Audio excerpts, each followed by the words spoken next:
Assalamualaikum warahmatullahi wabarakatuh. Selamat siang menjelang sore kami ucapkan kepada seluruh petani kopi Indonesia tanpa terkecuali. Ketemu lagi dengan kami Rafli Hakiki Channel yang beberapa saat hari-hari kemarinnya nggak bisa buat tutorial karena aktivitas ke kebun itu sekarang berubah menjadi malam hari, bukan siang hari lagi. Ngeronda terus setiap malam teman-teman. Kita saat ini akan membahas tentang bagaimana ketika kita akan menjaga kestabilan pembuahan di kebun kita, baik itu yang lanjutan untuk B2 maupun yang sekiranya hanya dilakukan pembuahan itu di B1. Kita bahas terlebih dahulu dari bahan-bahan lanjutan. Kenapa saya itu melakukan penyimpanan bahan itu tidak harus menunggu B2 untuk menstabilkan pembuahan di kebun kita. Maka itu banyak sekali tahapan-tahapan yang harus kita lalui. Dari situ ya monggo sekiranya kami ini membuatkan tutorial seperti ini bermanfaat bagi teman-teman, ya monggo diambil. Kalau sekiranya ada yang lebih bagus untuk tutorial ini ya monggo, tidak diambil, gak jadi masalah teman-teman. Ini klon keriting, mantap itu bahannya. Ini buahnya. Untuk saat ini belum kita lakukan pemetikan. Insya Allah ini juga sampai 1 minggu lagi akan kita lakukan pemetikan full nanti. Terus saat ini seperti ini teman-teman. Nih, perlu kita bahas terlebih dahulu bahan yang untuk kita mau lanjutkan ke B2 seperti apa, ataupun yang hanya kita buahkan untuk di B1 seperti ini. Nih, ini teman-teman. Ini B1 seperti ini, dan bahannya pun nih banyak sudah. Nih, beginilah cara kami untuk menstabilkan buah di kebun kami. Maka yang ini meskipun B1 ini dari buah dari sini, dari pangkal, kemarinnya udah dipetik, ini dipetik, dan dari dalam buah dia tumbuh bahan seperti ini. Nah, dari dalam buah tumbuh bahan. Yang ini kemarinnya tumbuh di kisaran bulan-bulan 12, sekarang sudah memasuki seperti ini. Ini buahnya. Nah, yang ranting aslinya seperti ini teman-teman. Tuh, ini sisanya yang dipetik. Nah,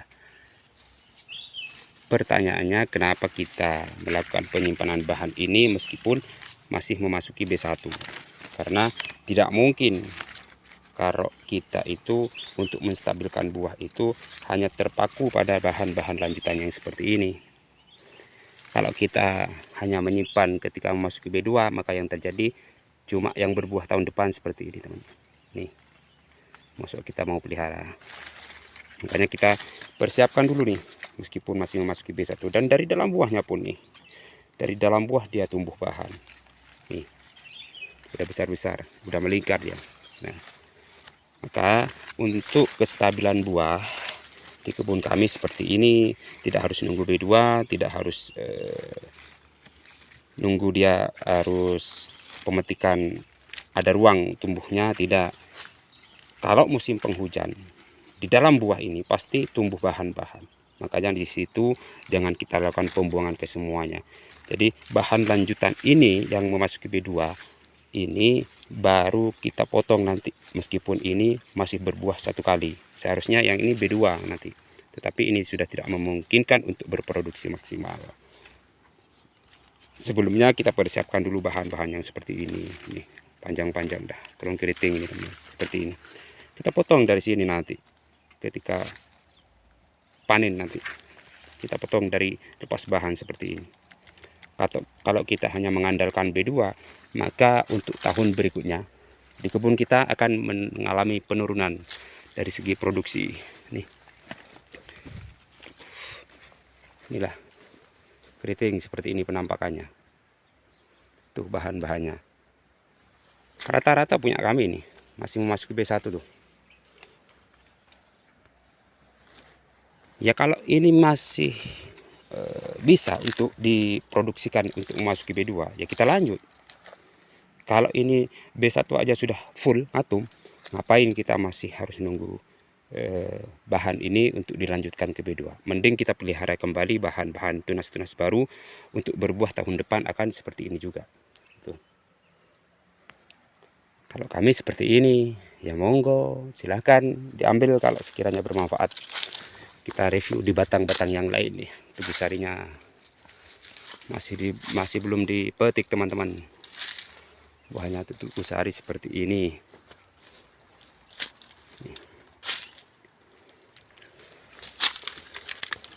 Kita jalan-jalan dulu melihat bahan nih, kita dipetik kemarinnya. Ini bahannya. Alhamdulillah bahan-bahannya seger teman-teman, untuk kita buahkan nanti tahun 2024. Nih, waduh, silau sekali buahnya ini, tidak kelihatan.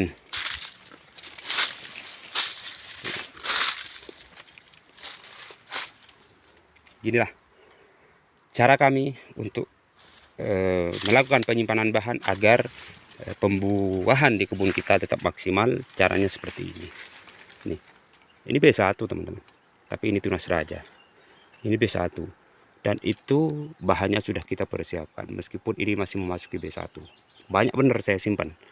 Tidak harus kita hitung berapa, tidak. Semampu dia untuk menopang bahan-bahan B0 itu, meskipun 20 ranting ataupun 15 ranting, ya kita simpan. Jangan terlalu, bukannya kami ini tidak bisa kejam untuk melakukan pemangkasan, saya bisa juga, tetapi untuk menjaga kestabilan di kebun kita, maka seperti inilah kami. Kalau kita hanya mengandalkan B2, yang jelas seperti ini mau kita pelihara nih, untuk bahan lanjutan B2 nya kan nggak mungkin teman-teman. Jadi meskipun B1 kita persiapkan lagi bahan-bahannya, dan buahnya akan seperti ini juga nanti. Mantap ini untuk kolon keritingnya teman-teman. Tuh bahannya dari dalam buah semua dia. Bahan-bahan itu tumbuhnya di dalam buah. Tidak apa-apa meskipun tumbuh di dalam buah, nggak apa-apa. Yang penting kita bisa melihat ini lanjut ke B2 atau tidak, baru kita simpan yang ini. Kalau sekiranya ini untuk lanjutan B2 ini tidak bisa berproduksi secara maksimal, maka meskipun memasuki B1, kita petik, kita pangkas nanti yang ini. Kita pangkas, kita cukup buahkan di B1-nya saja, nggak harus nunggu B2. Ini keriting juga dari bawah. Silau teman-teman. Belum dilakukan pemetikan di kebun kami.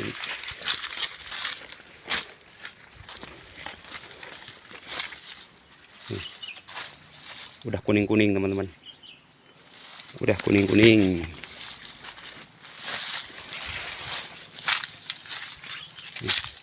Dan ini pun tidak pernah petik, meskipun berapa biji aja nih, dari bawah saja, nggak bisa dari atas. Buahnya dari kolong keriting sampai nyentuh tanah dia masih berbuah.